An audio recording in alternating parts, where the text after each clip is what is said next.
I thought I'd share with you just a bit of an update on ministry, life here, and where things are at for us as a church after a big year. And Jim is going to come and then share some of the financial matters.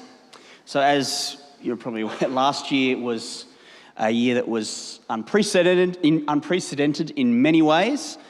We had just a change of everything. But there were so many things that I'm so thankful to God for about last year with us as a church. He sustained us as a community. He kept us together in our relationships. I think there is a lot to be thankful for there. There are people I'm aware of who aren't doing well, and I know there are some people who might have drifted from our church community in terms of connectedness, and we're praying that we can continue to reach out to those people and that they'll feel welcome to be back in our church life together. But overall, given the fact that we weren't gathered for so much of last year, we have so much to be thankful for with our sense of connectedness and commitment to each other. I'm so thankful for Sarah Legg and all that she did, particularly with the children last year. Now, I know a number of us have got our children have grown up and we don't have the kids in the program, but Sarah, I think she produced 270 videos last year for kids, and while some churches have produced a worksheet every week, she was producing content with Kim Abbott up at St James to reach and to connect with kids and families, and so that was wonderful last year. Also last year, I think, in all my time that I've been at BHAC, that was probably the strongest connection we've had with the local community in a number of ways, in terms of relationships, in terms of people checking us out online and tuning in. There's also been people who have opportunities like the North Taramara Community Support Group that Jim and others were involved in. We're particularly able to reach out to our local community. And so what that means is, as we come out of, whatever this looks like coming out of COVID, our church is under God in a wonderful position with many opportunities ahead of us, for the years ahead of us, in a way that I wasn't expecting that it would be like this time last year.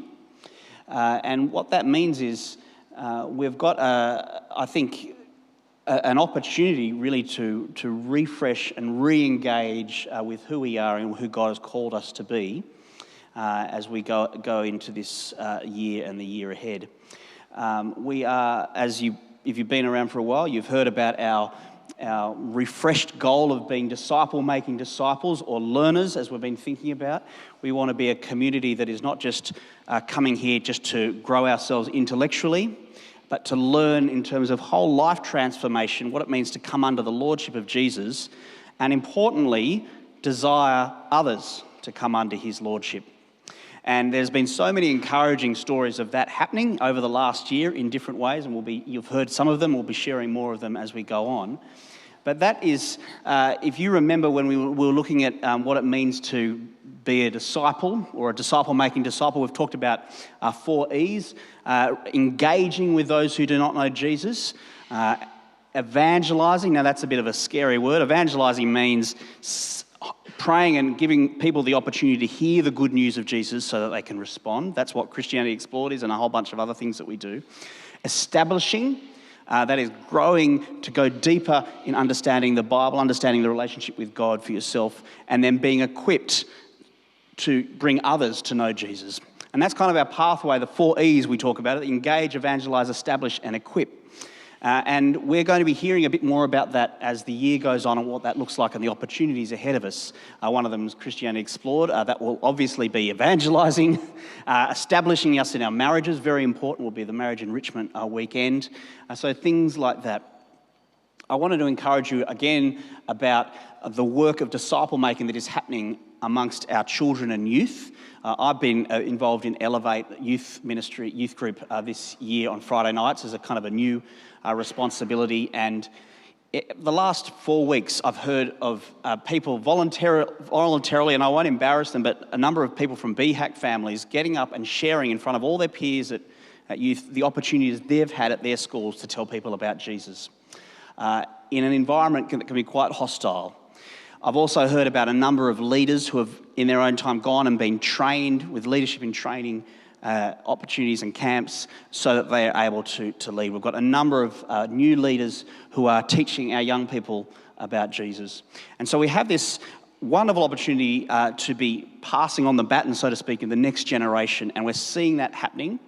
I just wanted to encourage you not just to think about that, how that happens amongst the kids, but also to think about what it looks like in your own context, and we'll be thinking a little bit more about that. So that's a little bit of a snapshot of where we're at as a church, and as we think about the year ahead. We'll be working closer with the parish of St James, continuing to work out how we can share resources together in terms of training and leadership and all those other kind of things. And so you'll be hearing more about that. I'm going to now invite Jim up, who's going to give us a little bit of an update about our church finances, particularly with the unusual way that our finances worked in the last year. Thanks, Jim.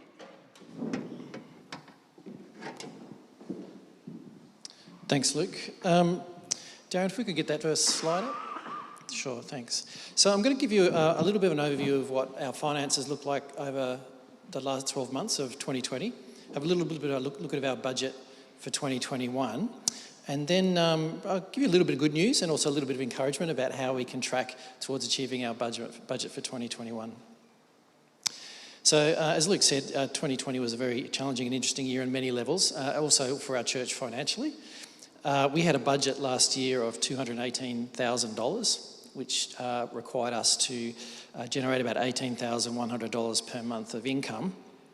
Our total giving over the course of the year was $195,735, which left us in a $22,000 deficit effectively for the year.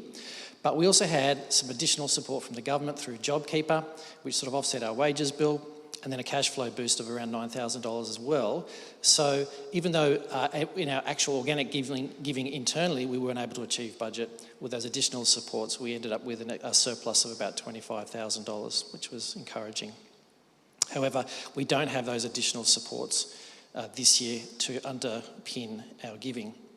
So if we look at our budget, or the chart for this year so far, Darren, if we could get to the next slide. Okay, well, this is the first couple of months of the year. This year we've got a total budget which is smaller than last year. Last year we were looking to raise about $218,000. This year we're looking at about $204,000, which would mean we'd need to raise about $17,000 per month. As you can see, you'll see that blue line up there, that's where we need to be tracking along to achieve our budget. In January, we didn't hit budget. We actually only received about $14,400, and in February, just slightly under $12,000. So what that means is that the amount we require to achieve our budget is currently increasing every month. So not achieving our $17,000 target in January meant that we needed $17,455 in February to catch up, and then not achieving that $17,455 in February means that we need $17,765 in March to catch up. So as you can see, the challenge gets bigger and bigger each month, each time we don't achieve our target. And we're only a quarter away through the year. And if we kept tracking like this on average, we'd end up looking at about a $45,000 deficit if our giving remains at this current level. And given the bulk of our budget is our wages bill, that effectively means we won't be able to pay for our part-time children and families worker. So that's the bad news. So some good news though. The impact of COVID-19 on families and the economy in Australia has not nearly been as bad as originally predicted. And 82% of Australians say or report that they're in an as good or better financial position than they were before COVID. And that discretionary spending has dropped significantly, with things like travel in particular, and that savings has increased.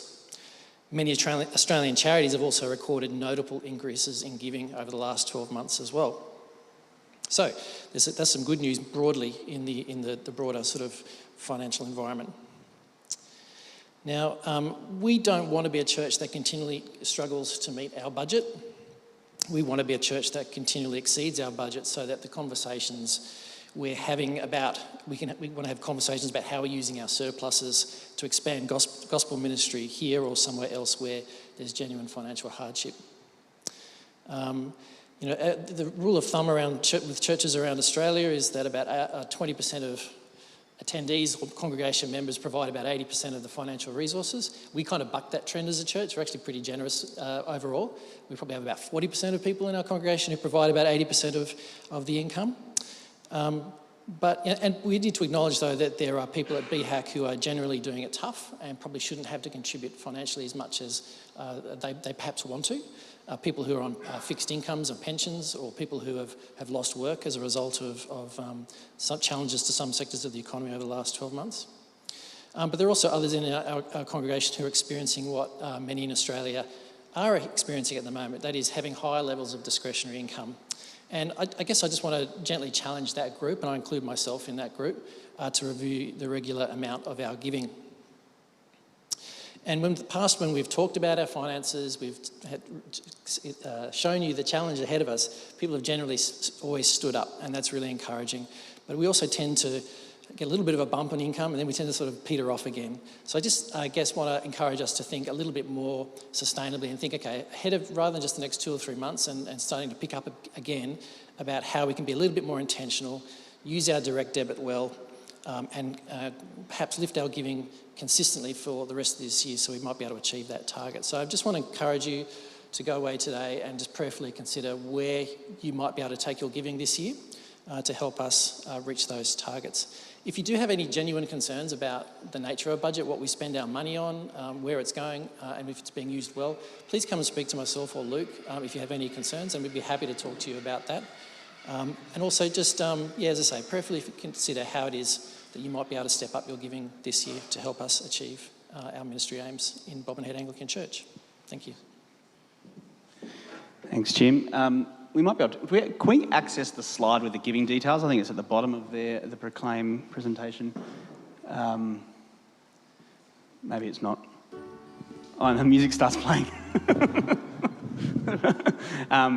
The details there if you don't have them for the finances. Just to let you know as well that one of the blessings of our arrangement and our partnership with the parish of St James, just in case you're wondering, a lot of this new tech gear that we've acquired over the last year to make this possible didn't come out of the BHAC budget. So it came out of the parish budget. So we're sharing it with St James. It's a wonderful blessing. So you might be thinking, oh, I bought a lot of expensive new gear. We're actually blessed to be sharing these with St James. So these purchases have either been donated or been shared by members of the church or from the parish. So that these aren't BHAC budget things if you see these new cameras and all those kind of things. So it's a wonderful blessing to be part of the parish, and we're sharing that. All right, I'm going to give thanks and pray, and then you can come and speak to me afterwards, or Jim, if you have any questions, or get in touch with us during the week. Father, we do give you thanks for your goodness to us, the way that you bless us in so many ways, and particularly the way that you provide for us with our material needs. And I pray that as we think about the year ahead and the years ahead, that our church will be not a church which is known for always struggling to meet our expenses, but a church where we can not only meet our expenses, but think about the ways that we can be generous beyond ourselves as we think about opportunities in your kingdom growing elsewhere. And we ask that, you'll be with each of us as we wrestle with these matters. We're acknowledging that finances, for many of us, feel quite personal, and we can be sometimes feel quite vulnerable thinking about them. And we ask that you'll be convicting us where we need to be convicted, not out of guilt, but in wisdom for the sake of your kingdom. And we ask these things in your Son's name. Amen. Thank you, everyone.